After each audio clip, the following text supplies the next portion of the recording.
Okay, pag-usapan natin ngayon ng isang analysis na sinusubukang intindihin ang communication style ni Vice Presidente Sara Duterte. Kasi ayon sa source na to, yung mga tila magkakasalungat niyang pahayag, hindi raw yun basta-basta. Baka raw bahagi to ng isang mas malaking estratehiya na tinatawag nilang strategic inconsistency.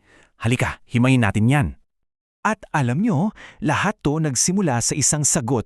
Isang sagot na parang simpleng pag-iwas lang, pero para sa source natin, nagbukas to ng napakaraming tanong. At dito raw mismo sa statement na yan, umiikot ang buong palaisipan. So dito na nga po mapasok yung pinakatanong. Yung mga statements ba niya, simpleng kalituhan lang? O baka naman, parte ng isang mas malaking kalkulasyon? Yan mismo ang sinasagot ng source material na ginamit natin sa pagtalakay na to. Para masundan natin ng maayos yung argumento ng source, ito yung magiging takbo ng usapan natin. Dadaan tayo sa bawat isa niyan para mabuo natin yung buong picture na pinipresenta nila. Okay, simulan natin sa unang bahagi. Dito muna inilatag ng source yung mga example na mga sinasabi at ginagawa na sa unang tingin parang ang gulo, di ba? At ito yung naging foundation ng buong teorya nila.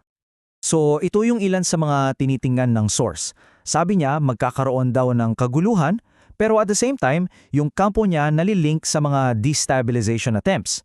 Nagdeklara siya ng crisis of confidence, pero wala namang panawagan na mag-resign yung presidente. Para sa source, yung mga ganitong bagay, yung mga contradiction na yan, kailangan talagang suriin ng mas malalim. So paano nga ba pinag-uugnay ng source ang lahat ng tila magkakaibang piraso na to? Well, dito na tayo papasok sa pinakapuso ng teorya nila. Ano ba itong strategic inconsistency? Well, ayon sa source, hindi ito basta lang pagkakamali or, pagkalito. Sinasadya raw to. Isa raw tong paraan para palaging bukas ang mga options mo sa politika habang iniiwasan mo yung direktang pananagutan kahit ano pa ang kalabasan. At ito raw yung parang playbook. Kumaga ito yung mga hakbang. Magsimula ka sa pagiging malabo tungkol sa succession, tapos mag-create ka ng krisis pero huwag kang manawagan ng resignation hanggang sa pag-ulit ng mga alegasyon na hindi naman direktang galing sa'yo. Ayon sa source, bawat step dito dinisenyo para makuha mo yung benefits ng walang kaakibat na responsibilidad. Ngayon, para mas maging malinaw, tingnan natin yung unang case study na ginamit ng source para patunayan yung teorya nila. Yung mga aligasyon tungkol sa destabilization. Ayon sa source, tingnan nyo to.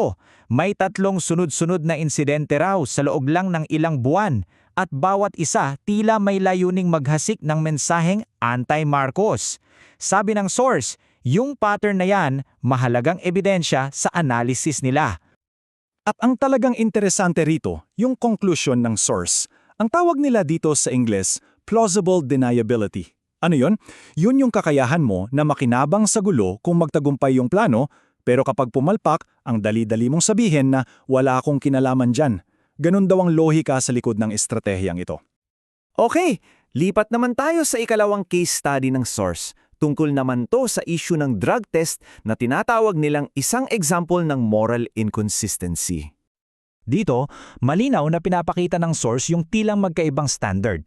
Sa isang banda, para kay President Marcos, talagang push na push yung drug testing, pero sa kabilang banda, noong ang sarili niyang ama ang umamin sa paggamit ng fentanyl, katahimikan daw ang naging tugon.